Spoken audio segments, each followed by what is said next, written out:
Il va dire, il te redonnera la vigueur à tes membres. Tu seras comme un jardin arrosé, comme une source dans les eaux ne tarit point.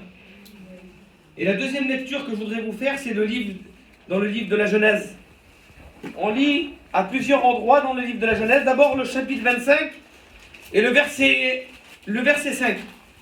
Il dit, Abraham donna tous ses biens à Isaac. Verset 21. Isaac implora l'Éternel pour sa femme. Et maintenant on lit un peu plus bas. La parole de Dieu dit ça. Que Dieu soit béni et loué. Il dit voilà, chapitre 26, il dit, il y eut une famine dans le pays, outre la première famine qui avait eu lieu au temps d'Abraham, et Isaac alla vers Abimelech, roi des Philistins, à Guérar. Et l'Éternel lui apparut et lui dit, ne descends pas en Égypte, demeure dans le pays que je te dirai. Séjourne dans ce pays-ci, et je serai avec toi. Je te bénirai, car je te donnerai toutes ces contrées, à toi, à ta postérité, et je tiendrai le serment que j'ai fait avec ton père Abraham. Je multiplierai ta postérité, elle sera comme celle des étoiles, et je te donnerai à ta postérité, la parole de Dieu dit ça, toutes ces contrées, à toutes tes nations de la terre seront bénies en toi et ta postérité. Amen. Que Dieu soit béni. Voilà, c'est l'image de Isaac et d'Abraham. Vous connaissez tous cette histoire de la parole de Dieu. Alors, on va essayer de faire comme ça ce matin. Voilà, la parole de Dieu dit ça. La parole de Dieu dit que le premier verset que je vous ai dit, c'est « Tu seras comme une source dont les eaux ne tarissent point ». Et ce que Dieu avait promis à Abraham et à Isaac, c'est que ça allait être des sources de bénédiction. Des sources dans leur foyer, des sources dans leur pays, des sources dans leur contrée, dans les nations et dans les terres qu'ils habiteront. C'est-à-dire que ça serait des bénédictions à tous les niveaux. Et quand j'étais en train de méditer ce passage de la parole de Dieu, mon père avait un terrain à Pertuis, là, il y a des années de ça. Et mon père, il avait fait quelque chose. Il n'y avait pas d'eau sur le terrain. Et il avait fait venir des gadgets, ils étaient venus comme ça. Et puis tous les gadgets, ils étaient venus avec leur matériel, et puis ils avaient commencé à faire un forage. Et ils ont commencé à creuser. Et puis moi, j'avais une quinzaine d'années, je les regardais faire, et ça m'a choqué. Le terrain, il n'y avait rien, et il n'y avait pas d'eau. Et puis, pour aller prendre de l'eau, on était restés avec nos campines pendant à peu près 6 mois sur le terrain. Pour aller prendre de l'eau, on était obligé d'aller descendre vers mes tantes, vers mes cousins. Ils étaient sur une petite place à 3-4 km, et mon père, il avait une cuve dans le camion, et on mettait de l'eau dans le camion, 400-500 litres, et puis on faisait avec, jusqu'à ce qu'il n'y en avait plus, et puis on retournait prendre de l'eau. Et c'était long d'aller prendre de l'eau, c'était devenu difficile. Ma mère en avait besoin pour la vaisselle, pour laver son linge, pour laver les affaires, pour se servir de l'eau. Et puis s'il y avait un problème, un gros problème, on n'avait pas d'eau sur le terrain, on avait besoin d'eau. Et il a fallu que mon père il fasse faire un forage, ça a mis du temps. On n'avait pas toutes les autorisations, il ne voulait pas se lancer là-dedans. Et puis quand on a réussi à faire nos affaires, ces gadgets sont venus et ils ont commencé le forage. Mais je ne m'attendais pas à voir ce que j'allais voir. Ils ont commencé à faire descendre des tuyaux, comme vous avez l'habitude de laver certainement dans quelques terrains, ou peut-être que ça s'est fait ici, là. Ils ont commencé à faire descendre tous ces blocs en ferraille, là, dans la terre, et puis jusqu'à une profondeur. Et puis d'un seul coup, le gadget, il était là, il était en train de chercher l'eau. Et il disait, ça y est, l'eau, elle arrive. Et puis l'eau, elle a commencé à jaillir de la terre. Et j'ai vu l'eau sortir. Je disais, Seigneur, dans mon cœur, je n'étais pas chrétien encore, je disais, que c'est beau. Que c'est beau ça. C'est pas vrai que c'est beau comme ça. Dans un lieu où on s'y attend pas, il y a de l'eau. En dessous de la terre, il y a de l'eau. J'aimerais vous dire quelque chose. Je vous dis la vérité que c'est vrai. Dieu, il a fait pareil avec nous. Comment que Dieu a cherché l'eau dans nos cœurs? Dieu, il est venu comme ça, alors qu'on était remplis par le péché, alors que chacun allait chercher un peu d'eau de droite, de gauche, alors que chacun allait essayer de se satisfaire dans un endroit ou dans un autre. Dieu, il est venu et il a fallu qu'il se fasse un chemin dans nos vies. Il a fallu qu'il se fasse un chemin dans nos foyers. Il a fallu qu'il se fasse un chemin dans nos vies. Il est arrivé avec quelque chose, il est arrivé avec la croix du calvaire. Et avec la croix, il est arrivé, il a implanté la croix dans nos foyers. Il a implanté la croix dans nos vies, et de nos vies, de nos cœurs qui étaient remplis de péchés, qui ne sortaient rien, qui n'avaient rien de bon. Il en est sorti de l'eau. Dans le cœur de mon cousin qui est là, qui ne connaissait rien, il est sorti de l'eau. Dans le cœur, pendant que mes cousins étaient en train de témoigner, il n'y avait rien à l'intérieur de eux. Il n'y avait rien du tout. Mais la croix du calvaire, elle est venue et elle a implanté dans leur vie. Et il y a de l'eau qui est sortie. Alors je voudrais vous dire quelque chose. Cette eau qui est commencée à sortir de nos cœurs à travers la croix du calvaire, il faut qu'il se passe quelque chose à l'intérieur de nous. Dieu nous appelle à être des sources. Dieu t'appelle à être une source, ma soeur, mon frère. Dieu t'appelle à être une source. Alors vous voulez qu'on entre dans le message ensemble? La Bible dit ça. Il y a Abraham le père et Isaac qui est son fils, qui est l'image de Dieu, Abraham. Et Isaac, c'est l'image de Jésus. Mais spirituellement, on va se mettre à la place d'Isaac ce matin. On n'est pas Jésus, nous. Mais on va se mettre à la place d'Isaac. Et puis vous savez ce que Abraham a fait à Isaac? La première lecture que je vous ai fait, la Bible dit que Abraham donna tout à Isaac. Il y a tout donné ses biens. Il y a tout donné ce qu'il possédait. Alors la bénédiction que Abraham a donnée à Isaac, elle était d'abord matérielle. C'était d'abord les terres, c'était les troupeaux, c'était le bétail, c'était tout ce que Abraham possédait en grand nombre. Il lui a donné. Mais je voudrais vous dire quelque chose, que derrière ça, il a donné quelque chose de beaucoup plus important. C'est une bénédiction spirituelle qu'il lui a donnée. Il ne lui a pas donné que des terrains, il ne lui a pas donné que des bétails, il ne lui a pas donné que des troupeaux. Ce qu'il lui a donné, c'était spirituel. Ce qu'il avait reçu, Abraham, c'était quand il avait obéi à son père, quand il avait obéi, qu'il était dans son pays là-bas, en Mésopotamie, et qu'il est parti obéir à la parole de Dieu. C'est les bénédictions spirituelles qu'il lui a données. Il lui a donné ce qui descend du ciel. Il lui a donné la paix, il lui a donné la joie, il lui a donné toutes les bénédictions qu'un père peut donner à son fils. Il n'y a pas plus grande bénédiction qu'un père peut donner à son garçon ou une mère qu'elle peut donner à sa fille. C'est que donner ce que Dieu a mis dans un cœur. Il y a mon oncle, moi qui vient, il est venu faire des missions ici, là, il le témoigne constamment. Des fois on se ronge après lui parce qu'il le dit souvent. Il a tout donné à ses enfants. Aujourd'hui, il a ses garçons qui servent le Seigneur. C'est pour lui sa fierté. Et puis c'est la vérité, il fera toujours de le dire. Mais quand on est fier de quelque chose, on le met en avant. Quand on est fier que son garçon tient une œuvre, on le met en avant. Quand on est fier qu'on a un garçon qui sert Dieu, on le met en avant. On met en avant ce que Dieu nous a donné. Ne mettons pas dans le profond de nos cœurs ce que Dieu a donné à un père, ce que Dieu a donné à un fils, ce que Dieu a donné à sa fille. Tout ce que Dieu nous a donné, il faut le mettre en avant, frères et sœurs. Ne cache pas ce que Dieu t'a donné. Et puis lui, il est là, Dieu lui a tout donné. Et puis, il va commencer à faire sa petite vie. Et puis, il va commencer à fonder un foyer. Il fonde un foyer. Vous savez de quelle manière comment Dieu va choisir Rebecca pour Isaac? C'est quelque chose de merveilleux. C'est de la même manière que Dieu a choisi l'Église. C'est de la même manière. Mais je ne voudrais pas rentrer là-dedans ce matin. Je voudrais vous dire qu'est-ce qui va se passer derrière le foyer qu'il va construire. Rebecca, ça veut dire rassasier. Alors je ne sais pas, mais je voudrais vous dire quelque chose. Elle était peut-être rassasiée aux troupeaux, au bétail et aux terres. Mais dans son cœur, il y avait beaucoup de besoins. À l'intérieur de Rebecca, il y avait beaucoup de besoins, c'est vrai les frères. Et puis vous avez vu ce qui se passe, le foyer commence à grandir. Alors, je vous le spiritualiser. Ça part dans les églises, ça part en mission, ça part dans des œuvres, ça fait sa petite vie. Alors, je vais vous dire ça. Exemple, Rebecca et puis Isaac, ils étaient peut-être à Nov, à Avignon, ou à Gravaison, où vous voulez, à Château-Renard, ou n'importe où. Ils étaient peut-être autour de eux, là, autour de vous, là. C'était ça, Rebecca et Isaac. Ils étaient là, ils menaient leur petite vie. Isaac, il allait travailler, Rebecca, elle prenait soin des enfants. Et puis, elle ne prenait pas soin des enfants, elle n'en avait pas au départ. Et puis elle commence à faire sa petite vie, Rebecca, elle. Mais je voudrais vous dire ça. C'est la vie qu'on est en train de mener, nous, ça. C'est la vie de misère qu'on est en train de mener sur la terre. Je vous dis la vérité que c'est vrai. Est-ce que la terre, elle est facile? Est-ce que la vie, elle est simple? Moi, je ne vous parle pas du travail. On verra peut-être tout à l'heure, ça. Mais la terre, elle est pas simple pour nous. La terre, elle nous fait pleurer. La terre, il y a beaucoup de dégâts. dans le secret, des fois on dit rien devant tout le monde.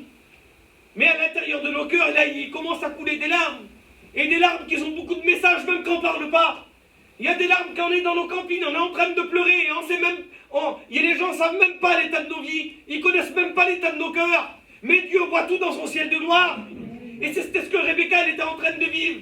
Elle était en train de vivre quelque chose à l'intérieur de son cœur. Elle n'était pas rassasiée. Elle n'était pas vraiment rassasiée de ce que Dieu pouvait lui donner.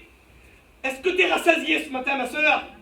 Est-ce que tu es rassasié ce matin, mon frère? Je ne te parle pas rassasié de la vie. Je ne te parle pas rassasié de tout va bien, que tes enfants vont bien, que chez toi tu manques de rien, que tu as besoin de quelque chose. Tu vas dans ton placard, tu prends 100 €, tu vas au magasin, tu mets ta table pour tes enfants, que tu prends 200 € et puis que tu vas habiller ton petit, que tu vas habiller ta petite. Je ne te parle pas de ça. Aujourd'hui, dans notre peuple, on souffle beaucoup moins de ça, malgré qu'il y en a encore qui ont besoin. Mais au milieu de notre peuple, les gens font un peu ce qu'ils veulent aujourd'hui. Ça va travailler, ça va de droite, ça va de gauche. Les besoins ne sont plus les mêmes. Considérons les vrais besoins. Les vrais besoins ne sont pas matériels, ils sont spirituels au milieu de nous. C'est pas ces besoins-là qu'on veut parler ce matin. Et ce matin, par rapport à ce besoin-là, t'en es où? Je voudrais te poser une question. Je ne suis pas un pasteur de l'église, mais chez moi, avec mon petit neveu là, on travaille dans l'église. Et on sait, nous, aujourd'hui, on va vous poser les mêmes questions qu'on pose chez nous. Je te pose une question, ma soeur, est-ce que ça va? Mon frère, je te pose une question, est-ce que spirituellement ça va? Est-ce que tu es content de ta vie? Ou est-ce que tu fais le bilan de ton cœur et puis tu te tapes dessus la poitrine comme Somla qui se retrouve dans le temple et qui dit Seigneur, je suis un pauvre malheureux, j'ai besoin de toi. J'ai besoin de ta grâce parce que l'intérieur de mon cœur ça va pas. J'ai besoin de toi. Alors je voudrais dire quelque chose. Vous savez, il y a quelque chose de beau qui va se passer. C'est que des fois il y a des besoins dans nos cœurs et on se trompe complètement dans notre raisonnement. On va à des kilomètres alors que la bénédiction est devant nous. Vous savez pourquoi je dis ça? Parce que c'est la parole de Dieu, et puis c'est pour ça que je vous l'ai dit tout à l'heure. Isaac, il est là.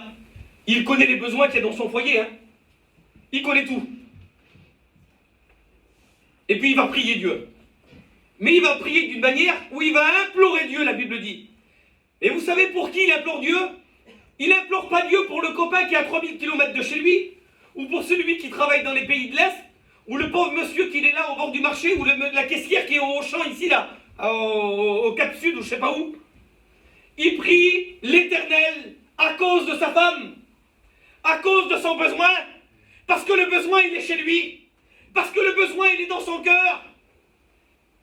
Et puis vous savez, moi je suis libre ce matin de vous parler, parce que à part mon cousin qui est là et ma famille qui est venue nous rejoindre, ben je connais personne ce matin.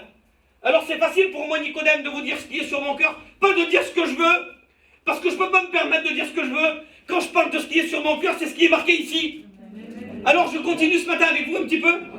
Et puis la parole de Dieu dit ça. Il va demander la bénédiction de Dieu, Isaac, pour sa femme. Et la bénédiction arrive.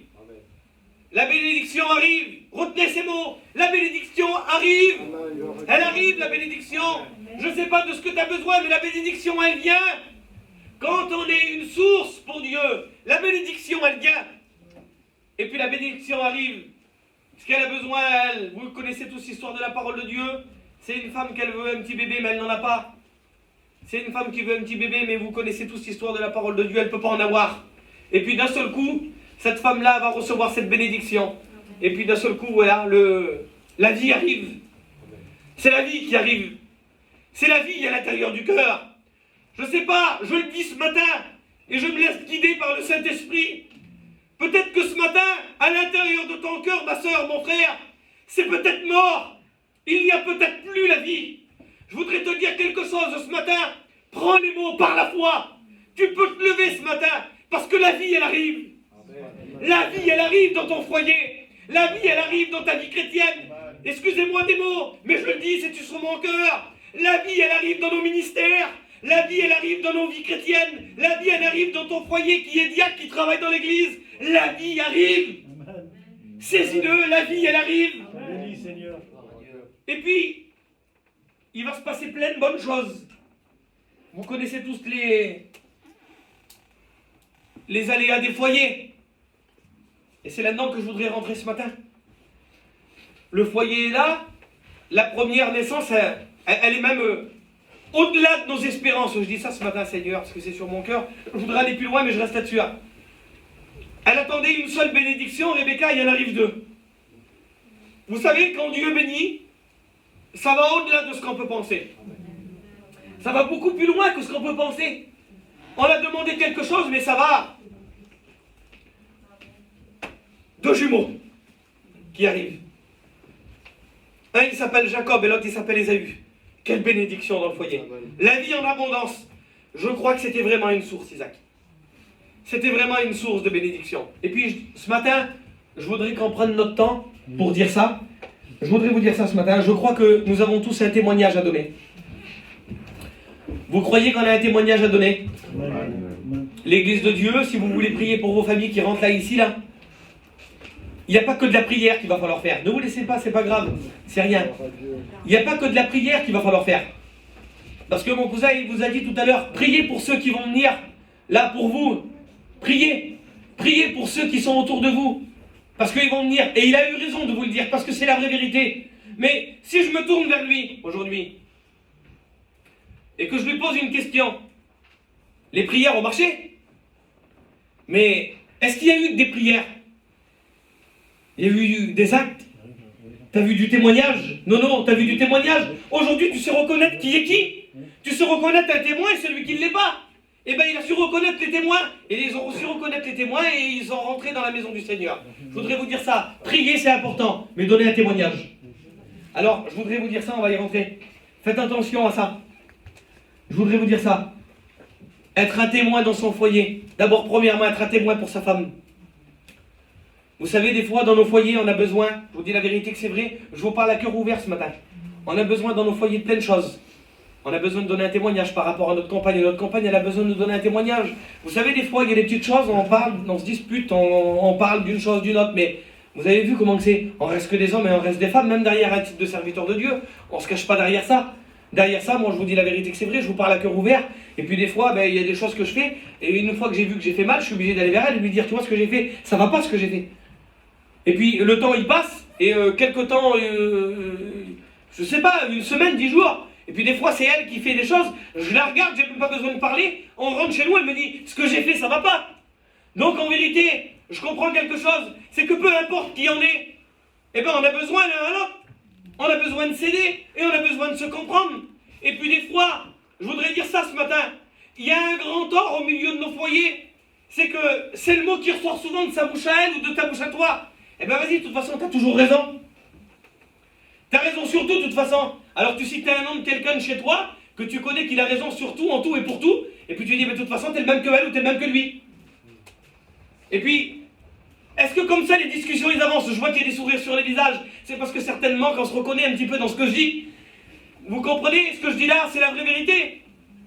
C'est des choses qui arrivent ça. Et puis qu'est-ce qui se passe? Ben on porte un poids. Et puis on ne peut pas se regarder. Et on ne se comprend pas. J'aimerais vous dire quelque chose. À l'intérieur du cœur, il faut de l'humilité.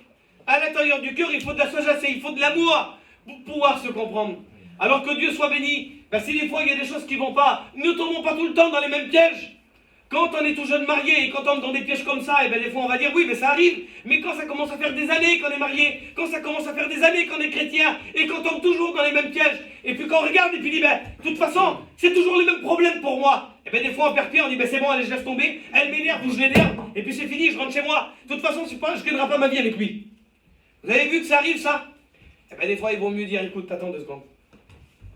On va prier le Seigneur. Et puis on va demander au Seigneur d'abord. Et puis vous avez vu des fois comment ça s'arrange. Et puis des fois, même si on entend des petits mots qui nous font pas plaisir, eh ben on fait attention, on passe dessus. Et quand on passe dessus, on se dit, t'as vu? Je suis pas tombé dedans. Le Seigneur, il m'a béni. Pourtant, c'est la vraie vérité. Donc être un témoin chez soi. Vous avez vu, nos anciens à l'école biblique nous disaient ça, les frères. Nous, on est tout jeunes dans le ministère, moi, le Nicodème et le William.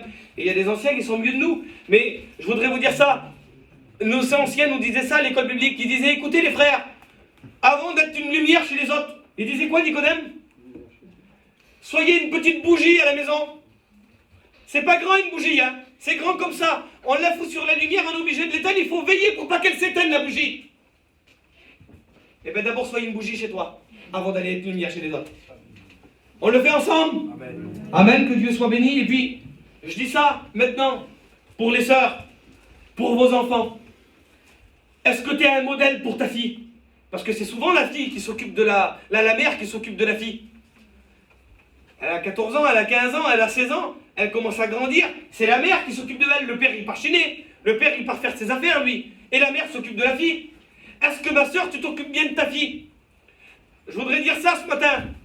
Peut-être que ça se fait pas. Mais si ça se fait pas, eh ben, que Dieu soit béni. Mais si ça se fait, eh ben, rentre dans une compréhension de la parole de Dieu ce matin. Je ne sais pas ce que Isaac et je ne sais pas ce que Rebecca devait faire à l'intérieur de leur foyer.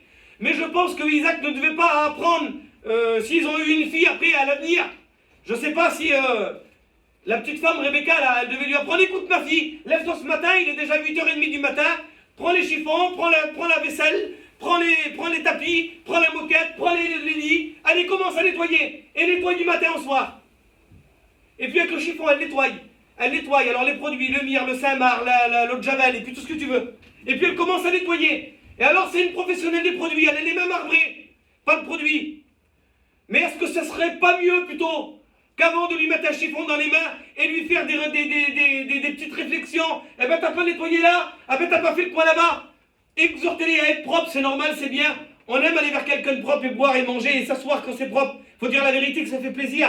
Mais je voudrais vous dire quelque chose, ça n'empêche pas de donner aussi le vrai enseignement à nos enfants.